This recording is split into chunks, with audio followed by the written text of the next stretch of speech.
À tous mes chômeurs, si vous aussi vous êtes dans la même situation que moi avec des candidatures qui n'aboutissent à rien, donc là toutes les couleurs violettes, vous voyez, bon malgré que ce soit flou parce que je dois quand même un minimum cacher, toutes les couleurs violettes ici, bah, c'est juste des refus, et en rouge, certainement des refus, mais que je ne sais pas encore. Il est probable que ça soit à cause de votre CV. Généralement, vous avez tous ce type de CV là, donc moi aussi j'en fais partie, et ce CV, en fait, il n'est pas accepté par ce qu'on appelle le logiciel ATS. Vous avez sûrement entendu parler de ça. Alors du coup, un CV au format ATS, ça ressemble à ça. Bon, celui-là, il est en anglais.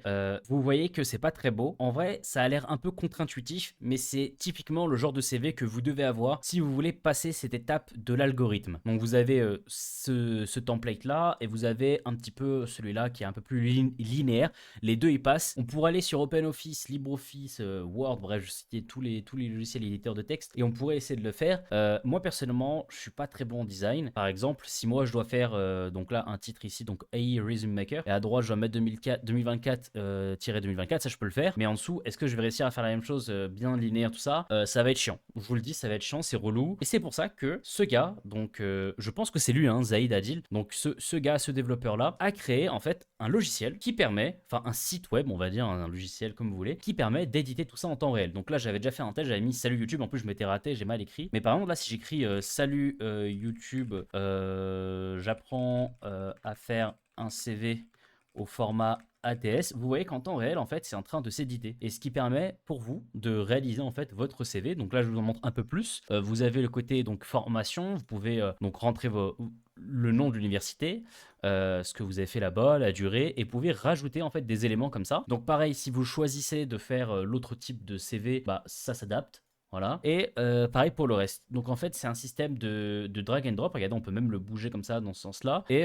c'est à vous de d'écrire en fait ce que vous voulez. Et une fois que vous avez fini, tout ce que vous avez à faire, c'est cliquer sur PDF en bas, et vous allez dans More Settings à gauche, et vous désactivez Headers and Footers. Alors moi, il n'était pas activé, je l'ai activé exprès pour le tuto pour vous montrer comment on le fait pour le désactiver. Et vous voyez la différence en fait, c'est que en haut en fait, ça va retirer des trucs dégueux là, machin, et en bas, pareil. Du coup, hop, on désactive ça, et en printer, donc en imprimante, vous choisissez de sauvegarder ça en tant que PDF. J'ai fait un sommaire pour cette vidéo, donc n'hésitez pas à aller au timecode qui vous convient le mieux. Pour ceux qui font un CV au format international, donc en anglais, bonne nouvelle, vous pouvez directement utiliser ce logiciel sur un site web sans inscription, juste voilà, vous allez dessus et c'est bon. Pour ceux qui veulent leur CV dans une autre langue, donc par exemple le français, comme on parle français bien sûr, et qu'il y a des mots en anglais que vous voulez pas avoir, comme par exemple summary ici, éducation, et bon, langage ici en français, il n'y a pas le U.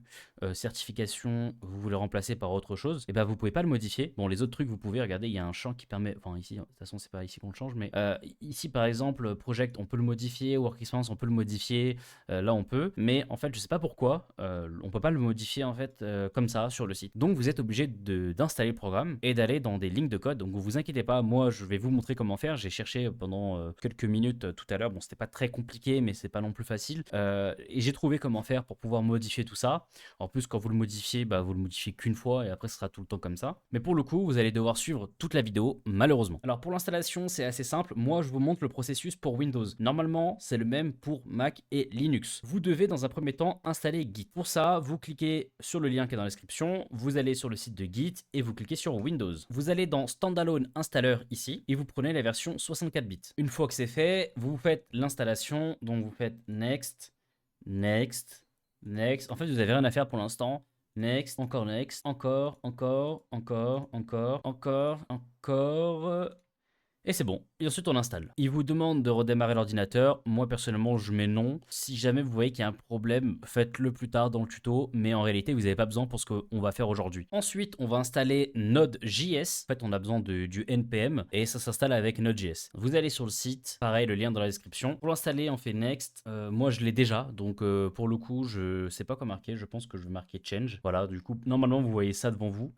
Next, Next et Change. Pour vous, c'est sûrement Install. J'allais pas le désinstaller pour la vidéo malheureusement, mais il n'y a rien de compliqué, vous n'avez pas de paramètres à sélectionner, c'est juste suivant, suivant, suivant, et ciao bye. Alors pour installer directement le logiciel, puisque là on a juste installé des logiciels qui nous permettent d'installer le logiciel, alors je sais que c'est peut-être un peu compliqué à comprendre, mais c'est comme ça que ça fonctionne. On va sur la page GitHub, pareil dans la description, on copie l'URL. Voilà. Et on va suivre le process d'installation qu'il y a ici. Alors, vous inquiétez pas, je vais vous guider. Alors, étape 1, on crée un fichier. Donc, vous pouvez le créer sur le bureau ou ailleurs comme vous voulez. Et on va l'appeler comme on veut. Donc, moi, je vais l'appeler mon CV... non, mon logiciel de CV ATS. Voilà, on rentre dedans et une fois dedans, vous faites clic droit et là, comme par magie, avec Git qu'on a installé tout à l'heure, vous allez avoir ici dans le menu contextuel ces deux choix. Si vous l'avez pas, redémarrez l'ordinateur, mais normalement vous n'avez pas besoin. Et ici, on ouvre un Open Git Bash Here. Donc je dis bien Git Bash et pas le Git GUI. Alors une fois que vous êtes dans ce terminal, n'ayez crainte, il n'y a rien de dangereux. Vous faites Git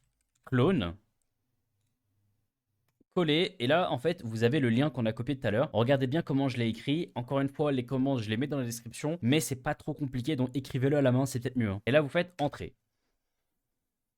Donc cette commande, elle nous a permis de télécharger le projet sur notre ordinateur. Ensuite, on peut fermer le terminal. On va dans Free Resume Maker et là, on a un logiciel qui n'est pas du tout exploitable. Il va manquer des dépendances. Il faut ouvrir une invite de commande Windows cette fois-ci, donc pas le Git Bash, mais bien une invite de commande Windows. Vous recherchez CMD, vous ouvrez une commande prompt, donc une invite de commande. Et là, du coup, on doit dire à notre invite de commande d'aller dans ce fichier. Pour ça, rien de compliqué, il suffit de taper CD espace ici dans le fil d'Ariane, donc mon logiciel de CVATS et Free Resume Maker. On prend Free Resume Maker et on le glisse dans le terminal après le CD. Quand on va faire entrer, on va se retrouver dans le fichier. Donc là, on s'en rend pas compte, mais à droite, vous avez un affichage visuel et à gauche, on a exactement la même chose, mais en version terminale. Vous commencez à prendre des compétences en informatique, c'est fou. Et là, vous allez taper npm install. Donc là, en fait, on va demander à Node.js d'installer le programme. Entrée, donc là ça va réfléchir, vous avez vu qu'à droite il y a des fichiers qui ont commencé à se créer. Pour ceux qui veulent utiliser les fonctions IA intégrées dans ce système là,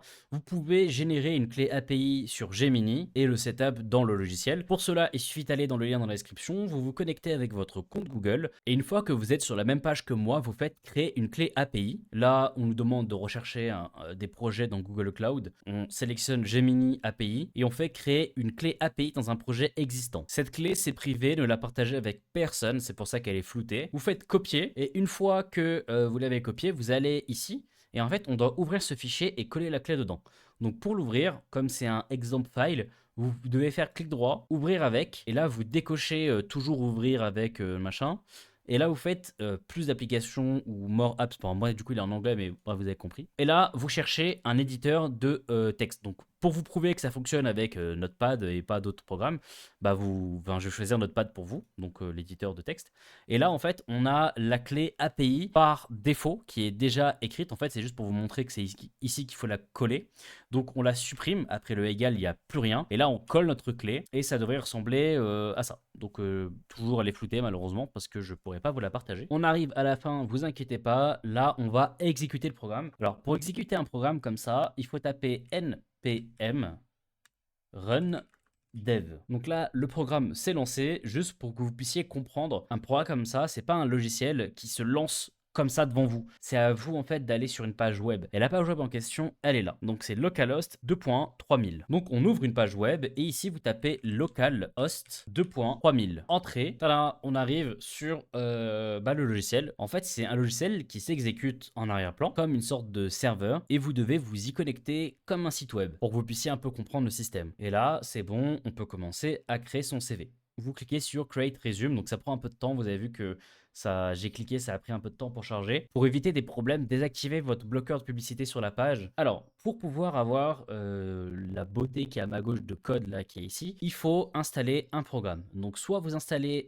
Visual Studio Code, soit vous installez Sublime Text ou alors Notepad++ si vous voulez. Mais moi, je vous recommande les deux que je vous ai cités. Les liens sont dans la description. Je vais pas vous faire un tutoriel pour installer ça parce que c'est hyper simple. C'est comme si vous installiez n'importe quel autre programme. Vous avez rien d'autre à faire que de cliquer sur suivant, suivant, suivant. Et une fois que c'est fait, c'est fait. Donc bref, moi j'ai utilisé Visual Studio Code pour cette vidéo et j'ai ouvert le projet. Alors vous inquiétez pas, je vous montre comment on fait. Vous allez dans Files en haut, donc Fichier, ouvrir un fichier et là vous choisissez l'endroit où on l'a installé. Vous faites sélectionner le fichier et là à gauche en fait vous allez avoir toute l'arborescence de fichiers. Il va peut-être vous demander est-ce que vous faites confiance à l'auteur de je sais pas quoi. Vous faites oui pour tout. Hein, on fait confiance à tout ce qu'il y a là-dedans, on s'en fiche. Et une fois que c'est fait, on va aller chercher l'endroit où est-ce qu'on doit faire nos modifications. L'endroit en question, il se trouve dans Component et dans Preview, ici.